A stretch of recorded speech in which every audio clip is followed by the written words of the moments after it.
स्वतःला बिचारी किंवा बिचारा असा टॅग लावू न देता असर्टिव्ह कसं असावं यासाठीचा आजचा मानसशास्त्रीय दृष्टिकोनातून केलेला हा व्हिडिओ आहे। तो ठामपणा की ज्याला सायकोलॉजीच्या भाषेमध्ये असर्टिव्हनेस असं म्हणतात, ठाम राहताना ऑफेन्सिव्ह किंवा डिफेन्सिव्ह दोन्हीही राहण्याची गरज नसते। तुम्ही असर्टिव्ह राहूनही, ॲम्बिशियस असूनही लोकांचे आवडते बनू शकता।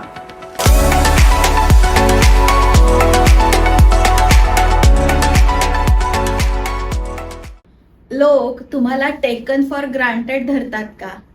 तुमचं म्हणणं जगापर्यंत नीट पोहोचत नाहीये का? तुम्हाला जे वाटतंय ते नीटपणे तुम्ही लोकांसमोर मांडू शकत नाही आहात का? तुम्हाला पुढच्या व्यक्तीकडून कायम मिसइंटरप्रिट केलं जातंय का? हे सगळं जर तुमच्या बाबतीत घडत असेल तर आजचा हा व्हिडिओ तुमच्यासाठी आहे। या सगळ्यातून बाहेर कसं पडायचं, आपलं म्हणणं जे ते लोकांपर्यंत योग्य पद्धतीने कसं पोहोचवायचं, स्वतःला बिचारी किंवा बिचारा असा टॅग लावू न देता एक कॉन्फिडंट व्यक्ती म्हणून जगासमोर कसं यावं, असर्टिव्ह कसं असावं यासाठीचा आजचा मानसशास्त्रीय दृष्टिकोनातून केलेला हा व्हिडिओ आहे। याबद्दल आतापर्यंत आपण इन्स्पिरेशनल स्टोरीज मधून म्हणा किंवा मोटिवेशनल स्पीकर्स कडून बऱ्याच गोष्टी ऐकलेल्या असतात, पण याला नक्की सायकोलॉजिकल अँगल काय आहे आणि आपण त्यावर योग्य पद्धतीने काम केलं तर तो ठामपणा की ज्याला सायकोलॉजीच्या भाषेमध्ये असर्टिव्हनेस असं म्हणतात, तो आपण आपल्या प्रत्येकामध्ये कसा आणू शकतो हे सांगणारा हा आजचा व्हिडिओ आहे। तेव्हा हा व्हिडिओ शेवटपर्यंत बघत राहा। नमस्कार, मी डॉक्टर वर्षा हरीश देशपांडे, तुम्हा सगळ्यांची डॉक्टर मैत्रीण, आज तुमच्याशी दुसऱ्यांबरोबर ॲग्रेसिव्हली न वागता सुद्धा ठामपणे कसं वागता येईल या संदर्भात तुमच्याशी संवाद साधू इच्छिते। असर्टिव्हनेस हे एक कम्युनिकेशन स्किल आहे किंवा ती एक वागण्याची पद्धती आहे। आपण जेव्हा लोकांशी इंटरॅक्ट करत असतो तेव्हा आपण कसं वागतोय हा आपला चॉईस असतो आणि याचा जो इम्पॅक्ट असतो तो आपल्या नातेसंबंधांवर येत असतो। मग जर त्याचा इम्पॅक्ट हा नेगेटिव्ह येत असेल तर मग प्रॅक्टिकली या बाबतीमध्ये आपण नक्की काय करू शकतो की जेणेकरून त्या नातेसंबंधांमध्ये दुरावा येणार नाही, याबद्दल आपल्याला तेवढीशी क्लॅरिटी नसते।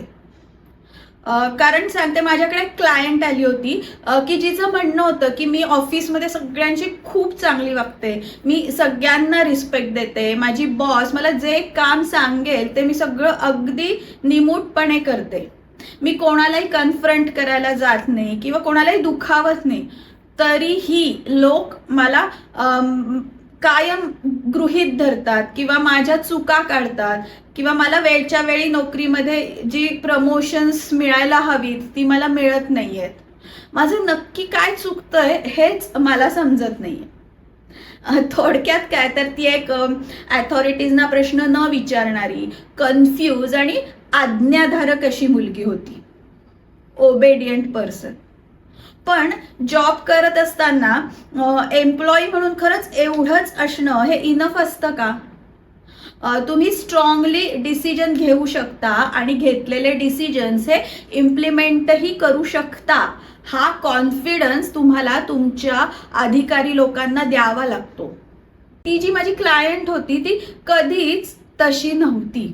एखादा डिसिजन स्ट्रॉंगली घेणं आणि नंतर तो ठरलाय त्या पद्धतीने इम्प्लिमेंट करून घेणं, हे तिला तो निर्णय आपण दुसऱ्यावर लादतोय असं वाटायचं किंवा तिला स्वतःच्या ज्या अचीवमेंट्स आहेत त्या मीटिंगमध्ये शेअर करणं म्हणजे शो ऑफ वाटायचा किंवा स्वतःच्या कपॅसिटीज या लोकांपर्यंत पोहोचवणं किंवा त्या दाखवणं म्हणजे स्वतःची ॲडव्हर्टिजमेंट आहे असं तिला वाटायचं।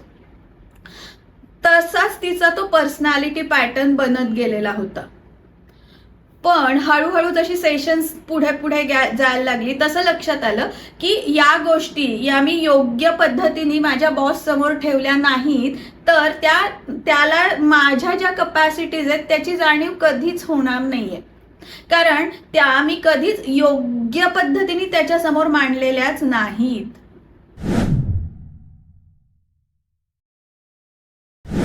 तिला हे जाणवलं की ती जेव्हा स्वतःच्या गोष्टी सांगण्याचा प्रयत्न करायची ना, त्यावेळेला तिला तिच्या पास्ट मधल्या काही नेगेटिव्ह गोष्टी या आठवायला सुरुवात व्हायची की तू ही गोष्ट करूच शकणार नाहीयेस, किंवा तुला हे जमणारच नाहीये, किंवा कायम तुझी गुड गर्ल अशी जी इमेज आहे ना ती मेंटेन व्हायलाच हवी.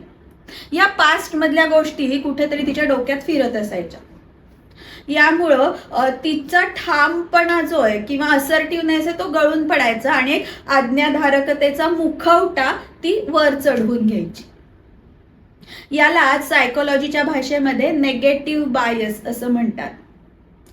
हा नेगेटिव्ह बायस असा असतो की ज्याच्यामध्ये माणूस हा पॉझिटिव्ह किंवा न्यूट्रल त्याला जे आलेले एक्सपिरियन्सेस असतात त्याच्यापेक्षाही नेगेटिव्ह एक्सपिरियन्सेसना जास्त महत्त्व देतो.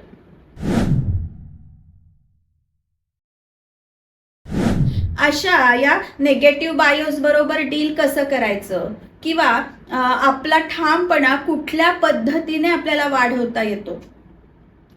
तर ठाम असणं म्हणजे अग्रेसिव्ह असणं असं नसतं. त्यामध्ये दुसऱ्यांवर माझं मत लादणं हा मुद्दाच नसतो, तर मला जे वाटतंय ते फॅक्च्युअली कुठल्याही इमोशन्स मध्ये न आणता प्रांजळपणे लोकांसमोर मांडणं म्हणजे असर्टिव्हनेस. आपल्या डोक्यामध्ये जेव्हा विचारांची क्लॅरिटी असते तेव्हा, किंवा कुठलाही त्याचा गुंता जेव्हा नसतो ना, तेव्हा आपण आपलं मत हे ठामपणे व्यक्त करू शकतो, किंवा एखादा निर्णय हा असर्टिव्हली घेऊ शकतो. मी माझं मत हे पूर्ण विचारांती ठरवलेलं आहे, हे दुसऱ्या कोणाच्या तरी विचारांमुळे सहजासहजी इन्फ्लुएन्स होऊ शकत नाही, याची क्लॅरिटी तुम्हाला असणं म्हणजे तो असर्टिव्हनेस असतो. उदाहरणार्थ, मी एखाद्या साडीच्या दुकानात गेली आणि तिथे तो दुकानदार मला एखादी साडी घेणं हे कसं योग्य आहे आणि तीच साडी मी कशी घेतली पाहिजे हे मला वारंवार पटवून देत असतो. पण माझ्या मनामध्ये जर का मला किती किमतीची साडी घ्यायची आहे, मला त्या साडीची गरज काय आहे, किंवा कुठल्या सीझनसाठी मी ती साडी घेतेय, या गोष्टींची क्लॅरिटी जर माझ्या डोक्यात असेल तर मी त्याचं म्हणणं ऐकून घेईल, पण मी त्याच्या विचारांनी प्रभावित होईलच असं सांगता येत नाही, कारण मला माझे क्रायटेरिया माझ्या डोक्यात फिक्स आहेत. त्याच्यामुळं तो विचार करूनच मी ठामपणे निर्णय घेऊ शकेल. याचाच अर्थ एखादी गोष्ट ठामपणे करताना त्याच्या मागे विचारांची क्लॅरिटी याला खूप जास्त महत्व आहे. त्यावर तुम्ही जर फोकस करू शकलात, त्या विचाराच्या क्लॅरिटीला थोडा वेळ देऊ शकलात, तर तुम्हीही ठामपणे मत व्यक्त करू शकता.